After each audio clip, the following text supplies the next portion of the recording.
আসসালামু আলাইকুম প্রিয় দর্শক, আমি হাসিব মারজান আপনাদের সবাইকে আমন্ত্রণ জানাচ্ছি চ্যানেল আই সংবাদে। আর বিস্তারিত সংবাদের শুরুতেই জানিয়ে দিচ্ছি সুপার ফ্রেশ ফর্টিফাইড সয়াবিন তেল সংবাদ শিরোনামগুলো। সরকার পতনের এক দফা দাবিতে বৈষম্য বিরোধী ছাত্র আন্দোলনের সর্বাত্মক অসহযোগ, আওয়ামী লীগের জমায়েত কর্মসূচি।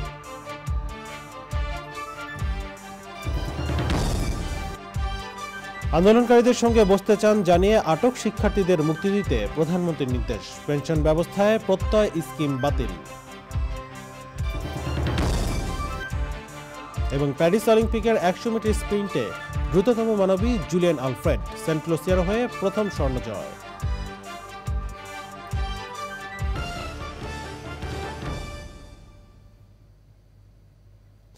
সংবাদ শিরোনামগুলো জানাচ্ছিলাম। এখনকার সংবাদের জন্য একই সঙ্গে চ্যানেলের ইউটিউব চ্যানেল এবং চ্যানেলের ওটিটি প্ল্যাটফর্ম স্ক্রিনে লাইভ স্ট্রিম হচ্ছে। চলে যাচ্ছে বিস্তারিত সংবাদে। সরকারের পদত্যাগের এক দফা দাবিতে আজ থেকে সর্বাত্মক অসহযোগ আন্দোলনের ডাক দিয়েছে বৈষম্য বিরোধী ছাত্র আন্দোলন। পাশাপাশি বেলা 11টা থেকে রাজধানী সহ সারা দেশের গুরুত্বপূর্ণ পয়েন্টগুলোতে বিক্ষোভ ও গণসমাবেশ কর্মসূচি পালনের ঘোষণাও দিয়েছেন আন্দোলনকারীরা। সকাল থেকেই ঢাকার প্রবেশপথগুলোতে ছাত্র জনতাকে অবস্থান নেওয়ার আহ্বান জানানো হয়েছে। কর্মসূচি শুরুর দিনে সকালে রাজধানীতে গণপরিবহন কম চলাচল করতে দেখা গেছে। এদিকে আজ ঢাকা সিটির সব ওয়ার্ড ও জেলায় জেলায় জমায়েত কর্মসূচি এবং আগামীকাল বিকেল 3টায় শোক মিছিল কর্মসূচি ঘোষণা করেছে আওয়ামী লীগ।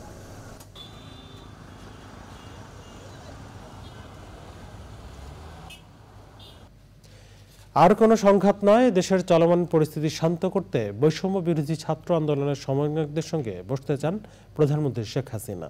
গতকাল গণভবনে পেশাজীবী সমন্বয় পরিষদের কেন্দ্রীয় নেতাদের সঙ্গে বৈঠকে প্রধানমন্ত্রী বলেন, গণভবনের দরজা তাদের জন্য সব সময় খোলা। আটক সাধারণ শিক্ষার্থীদের মুক্তি দেওয়ার নির্দেশ দেন সরকার প্রধান। সভায় বিশ্ববিদ্যালয়, স্বায়ত্তশাসিত প্রতিষ্ঠান ও সরকারি প্রতিষ্ঠানে প্রস্তাবিত পেনশন ব্যবস্থা বাতিল ঘোষণা করেন তিনি। রিপোর্ট করছেন সাদি মাহমুদ। প্রধানমন্ত্রীর সরকারি বাসভবন গণভবনে পেশাজীবী সমন্বয় পরিষদের নেতাদের সঙ্গে বৈঠকে বসেন প্রধানমন্ত্রী শেখ হাসিনা। সে সময় চলমান আন্দোলন বিষয়ে বিভিন্ন নির্দেশনা দেন তিনি। কোটা সংস্কার আন্দোলন ঘিরে সহিংসতার পর আটক সাধারণ শিক্ষার্থীদের মুক্তি দেওয়ার নির্দেশ দেন প্রধানমন্ত্রী শেখ হাসিনা। প্রতিটি হত্যাকাণ্ডের বিচার হবে বলেও ঘোষণা দেন তিনি। আমি তাদের সাথে কথা বলতে চাই, তাদের কথা শুনতে চাই, তাদের দাবি কি কি বাকি আছে আমি এটা শুনতে চাই, এবং যেটা আমাদের সাধ্যমতো সেটা আমি পূরণ করতে চাই। আমি এই সংঘাত চাই না। গণভবনের দরজা খোলা, যখনই এই আন্দোলনকারীরা কথা বলতে চায়, আলোচনা করে সমাধান করতে চায়, আমি তাদের সাথে নিজেই বসতে রাজি। হত্যাকাণ্ডের সঙ্গে যারা জড়িত সে যেই হোক, অবশ্যই তাদের বিচার করা হবে, এবং যারা জড়িত তদন্ত করেই তা বের করা হবে। যারা অস্ত্রধারী, যেমন রংপুরে একটা ঘটনা ঘটেছে, যে পুলিশ দায়ী সেই পুলিশকে সাসপেন্ড করা হয়েছে এবং তার বিরুদ্ধে তদন্ত হচ্ছে এবং তার বিচার হবে। অ্যারেস্ট যারা করা হয়েছে তাদের মধ্য থেকে যারা ছাত্র ছিল, পরীক্ষার্থী, তাদের সবাইকে কিন্তু জামিন দিয়ে ছেড়ে দেওয়া হয়েছে। আর সাথে সাথে আমি এটাও নির্দেশ দিয়েছি যে এর ভিতরে যারা নিরীহ আছে তাদের সবাইকে, এবং ছাত্র যারা একেবারে খুনের সাথে জড়িত না বা এই সমস্ত ধ্বংসাত্মক কাজের সাথে জড়িত না, তাদেরকে মুক্তি দেওয়া শুরু করবে, এবং সেটা শুরু হয়ে যাচ্ছে।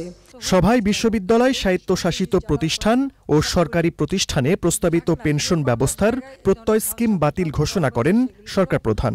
সার্বজনীন পেনশন স্কিম, এটা কিন্তু 2008-এর নির্বাচনী স্তরে আমাদের ছিল যে আমরা এটা করব। আমরা বহু সময় নিয়ে এটা অনেক চিন্তাভাবনা করে সার্বজনীন পেনশন স্কিমটা আমরা চালু করেছি, এবং সেখানে কিন্তু বিভিন্ন শ্রেণীর মানুষের জন্য বিভিন্নভাবে সুবিধা আমরা দিয়েছি। যে বিশ্ববিদ্যালয়, স্বায়ত্তশাসিত প্রতিষ্ঠান এবং প্রজাতন্ত্রের সকল বেতনভোগী কর্মচারীদের ক্ষেত্রে সার্বজনীন পেনশন ব্যবস্থায় অংশগ্রহণের বাধ্যবাধকতা বাতিল করে দিয়েছি।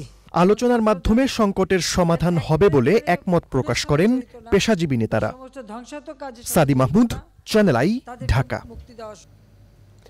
সরকারি বেসরকারি বিশ্ববিদ্যালয়ের উপাচার্য, শিক্ষক ও কলেজের অধ্যক্ষদের সঙ্গে মতবিনিময় করেছেন প্রধানমন্ত্রী শেখ হাসিনা। গণভবনে গতকাল সন্ধ্যা 7:30 থেকে রাত 10:20 পর্যন্ত প্রায় 3 ঘণ্টা বৈঠক চলে। বৈঠকে কোটা বিরোধী আন্দোলনের ফলে সৃষ্ট সার্বিক পরিস্থিতি এবং তা থেকে উত্তরণের উপায় নিয়ে আলোচনা হয়। শিক্ষকগণ অঙ্গীকার করে ব্যক্ত করে বলেন, অশুভ শক্তির কবল থেকে শিক্ষার্থীদের ফিরিয়ে আনবেন তারা। সে সময় আওয়ামী লীগ সরকারের আমলে বদলে যাওয়া বাংলাদেশের কথা উল্লেখ করেন প্রধানমন্ত্রী শেখ হাসিনা। আজকে যারা ইয়াং যুবক, এমনকি আমার যেটা মনে করি হয়তো 20 বছর বা 22 বছর 25, তারা হয়তো মনে করে যে বাংলাদেশ এখন যেমন দেখছে তেমনই ছিল, কিন্তু মাত্র 2008 সালের বাংলাদেশও যদি তারা চিন্তা করতো, দেখতো তারা এই বাংলাদেশ ছিল না। রাস্তাঘাট, অবকাঠামোগত উন্নয়ন, অর্থনৈতিক সক্ষমতা, মাথাপিছু আয়, সাক্ষরতার হার, আয়ুষ্কাল বৃদ্ধি, প্রতিটি বিষয়ে কিন্তু আমরা অন্তত পক্ষে উন্নত করতে পেরেছি, দাবি করতে পারি। পভার্টি রিডাকশনে সেখানেও সেই 41 থেকে আমরা 41% থেকে 18% আমি এনেছি। হতদরিদ্র যা 25.1% ছিল, সেটা আমরা মাত্র 5.6 নামিয়ে এনেছি। কিন্তু আমাদের লক্ষ্য ছিল যে বাংলাদেশে একটি মানুষ ভূমিহীন থাকবে না। আমাদের 58টা জেলা ইতিমধ্যে ভূমিহীন গৃহহীন মুক্ত করতে পেরেছি। এবার যা রয়েছে শোকের মাস অগাস্ট প্রসঙ্গ।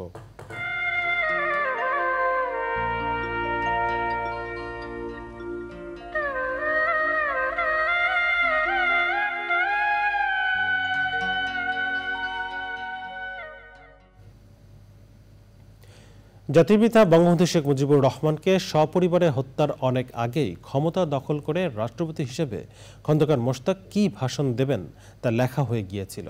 বঙ্গবন্ধুর সাথে বিশ্বাসঘাতকতা করে মোশতাক তার সহযোগীদের নিয়ে করতে থাকে ঘৃণ্যতম এই হত্যাকাণ্ডের পরিকল্পনা। আরও জানাচ্ছেন ওবায়দুল রশিদ। খন্দকার মোশতাক আহমেদ মহান মুক্তিযুদ্ধ চলার সময় থেকেই শুরু হয়েছিল তার বিশ্বাসঘাতকতা। মুজিবনগর সরকারের পররাষ্ট্রমন্ত্রী হিসেবে দায়িত্ব পালনকালে গোপনে যুক্তরাষ্ট্রের গোয়েন্দাদের সাথে যোগাযোগ করেন।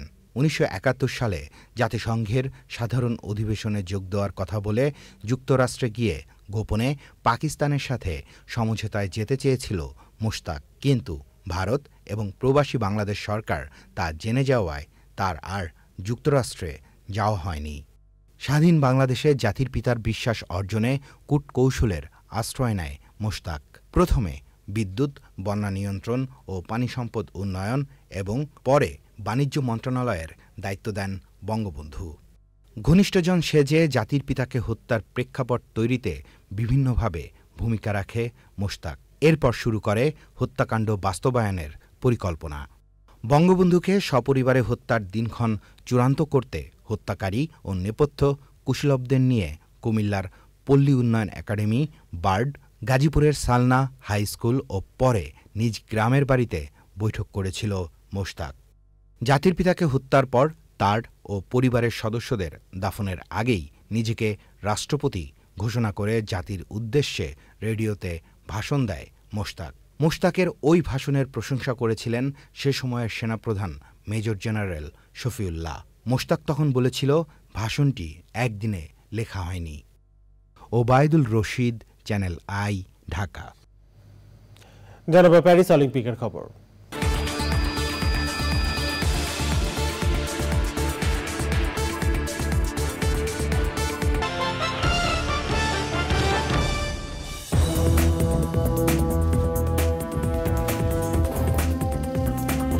ফিরে এলাম বিরতির পর, স্বাগত আর একবার চ্যানেল আই সংবাদে। গতকাল সন্ধ্যা ও রাতে বৈষম্য বিরোধী ছাত্র আন্দোলনকে ঘিরে চট্টগ্রামে আওয়ামী লীগ ও বিএনপি নেতাদের বাসায় হামলা, ভাঙচুর ও অগ্নিসংযোগের ঘটনা ঘটেছে। সন্ধ্যায় শিক্ষামন্ত্রী ব্যারিস্টার মহিবুল হাসান চৌধুরীর বাড়িতে হামলা ও ভাঙচুর চালানো হয়েছে।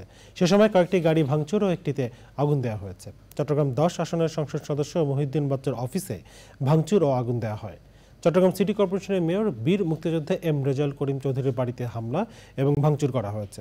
আন্দোলনকারীদের মিছিল থেকে হামলা করা হয়েছে বলে দাবি জানানো হয়েছে। পরে রাতে বিএনপির স্থায়ী কমিটির সদস্য আমির খসরু মাহমুদ চৌধুরী, বিএনপির সভাপতি এরশাদুল্লাহ, আমিরবাগ আবাসিকের সাবেক সভাপতি ডাক্তার শাহাদাত হোসেন ও বিএনপি নেতা সাবেক প্রতিমন্ত্রী মীর মোহাম্মদ নাসিরুদ্দিনের বাসায় হামলা ভাঙচুর চালানো হয়েছে।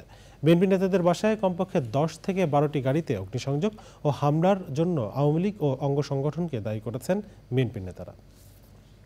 এবারে রয়েছে নিটোল টাটা কৃষি সংবাদ।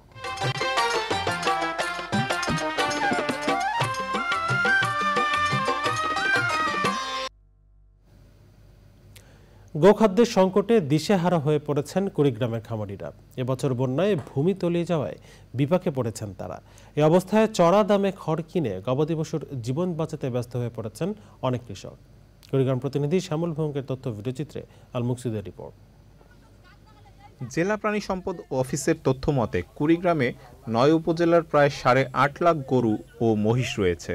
ফসল উৎপাদনের লাভ কম হওয়ায় প্রতি বছর এসব গবাদি পশু বিক্রি করেই জীবন জীবিকা নির্বাহ করে তারা। এবছরে বন্যায় চরণভূমি ও ফসলের ব্যাপক ক্ষতি হওয়ায় গোখাদ্যের সংকট চরম আকার ধারণ করেছে।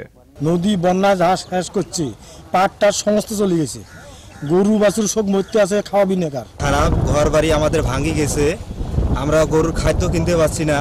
এলা মনে করেন পানি এসে বাসা, এখন মনে করো গরু থাকলে সমস্যা, মানুষের খাওয়া দাওয়ার সমস্যা। উঁচে হওয়ার পরে গরুর খাদ্য সংকট হয়ে গেছে। গরু যে ঘুরে যে কীভাবে খেলে নিজে বাঁচতে পারি না, গরু কীভাবে পালি। জমা জমি খাতায় মানে ধান টান ছিটেছিলাম, খাইয়ে গেছে, তারপরে যে গরু বাছুর খিলেতে পারি না। গবাদি পশুর খাদ্য সংকটের কথা স্বীকার করে জেলা প্রাণী সম্পদ বিভাগ জানিয়েছে, দীর্ঘ বন্যা ও অতিবৃষ্টিতে গোখাদ্য নষ্ট হওয়ায় এ পরিস্থিতি সৃষ্টি হয়েছে। প্রায় আমাদের 9টি উপজেলার প্রতিটি উপজেলায় কম বেশি প্লাবিত হয়েছে। এক্ষেত্রে আমাদের প্রাণী সম্পদ বিভাগে যে ক্ষতিটা হয়েছে, যে আমাদের নিম্ন চারণভূমি যেগুলো ছিল সেগুলোর ঘাস অনেকটা নষ্ট হয়ে গেছে। এছাড়া যে এলাকাগুলো প্লাবিত হয়েছে সেখানকার মানে খড় নষ্ট হয়েছে। আমরা কৃষকদেরকে যাদের ঘাস নষ্ট হয়েছে নতুন করে আমরা সেগুলো পরিচর্যা সহ নতুন কাটিং সরবরাহ করে তারা যেন এটা আবার নতুন করে লাগাতে পারে সেই বিষয়ে আমরা আমাদের কাজ করছি। চলতি আমন মৌসুমে ধান কাটার শুরুর আগ পর্যন্ত কৃষকদের গবাদি পশু বাঁচাতে সরকারকে এগিয়ে আসার অনুরোধ জানিয়েছে কৃষক। আল মুকসিদ, চ্যানেল আই। এখন দেখবেন প্রকৃতি সংবাদ।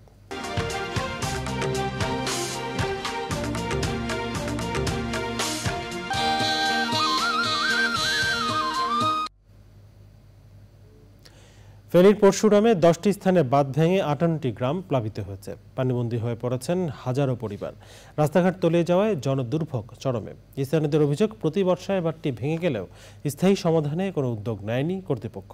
রবিউল হক রবি তথ্য, ভিডিওচিত্রে আফরোজা হাসির রিপোর্ট। বছর ঘুরে বর্ষা এলেই উজানের পানিতে মুহুরী, কহুয়া এবং সিলোনিয়া নদীর বাঁধের বিভিন্ন স্থানে ভেঙে প্লাবিত হয় ফুলগাজী পরশুরাম উপজেলার বিস্তীর্ণ অঞ্চল। নিঃস্ব হয় নদী তীরবর্তী মানুষজন। এবছরও প্লাবিত হয়ে ক্ষতিগ্রস্ত হয়েছে বসতবাড়ি সহ একরের পর একর ফসলি জমি। বার দিয়ে পানি আসে, এটা উঁচা করে বাঁধা দরকার। এটা বাঁধে বেরি বাঁধে যে বরাদ্দটা হয় এটা ঠাইভাবে তারা উঁচা করে বাঁধে না। আমাদের অনেক ক্ষতিগ্রস্ত হয়েছে। আমাদের এখানে অনেক পুকুরে মাছ ছিল, মাছ নিচে 2 বছর আগে এটা যেটা বাঁধা হয়েছিল ওটা কোনো বাঁধা হয় নাই, এটা ভালো কোনো বাঁধা হয় নাই। অনেক কারণে আমরা আজকে আবার এখানে দিই বাংলা হচ্ছে। 2 বছর আগে এবার আবার একবার বাঁধছিল, বান্ধা সংস্কার হতেছিল ঠিকমতো, বান্ধা হতেছিল ঠিকমতো। পুরানো জায়গা দিয়ে বাংলা বাঁধাকে ঠিকভাবে বাঁধা হয় না। আমাদের এখানে 20 তলার ধান ফসল সব নষ্ট হয়ে গেছে। গাঙ্গের হানি, গাং ভাঙ্গি হানি উঠছিল, বাইতে ঢুকছে, বাইরে পানি গরু ঘরে আমরা খুঁজছি হেলাইছি। বরাবরের মতো বন্যা নিয়ন্ত্রণ বাঁধ সংস্কারে দ্রুত উদ্যোগ নেওয়ার আশ্বাস সংশ্লিষ্টদের। এখন যদি আমরা এইবার 3 মাসের মধ্যে পাশও হয়, এই প্রজেক্টটা শেষ হতে 4 থেকে 5 বছর লাগে। এটা কিন্তু একদিনে শেষ হবে না। ওই জন্য আমরা বলেছি টেম্পোরারি কিছু কাজ করে, সলিউশন করে, যেমন নদীর পাশের গাছগুলা কেটে ফেলা, কিছু কিছু ড্রেসিং করা, এগুলা করে আগামীবারের জন্য যাতে আমরা বন্যার প্রকোপটা একটু কমাতে পারি। তবে কেবল আশ্বাস নয়, জানমাল রক্ষায় টেকসই বন্যা নিয়ন্ত্রণ বাঁধ নির্মাণে কার্যকর উদ্যোগের দাবি ভুক্তভোগীদের। আফরোজা হাসি, প্রকৃতি ও জীবন ডেস্ক, চ্যানেল আই। জানাবো খেলার খবর।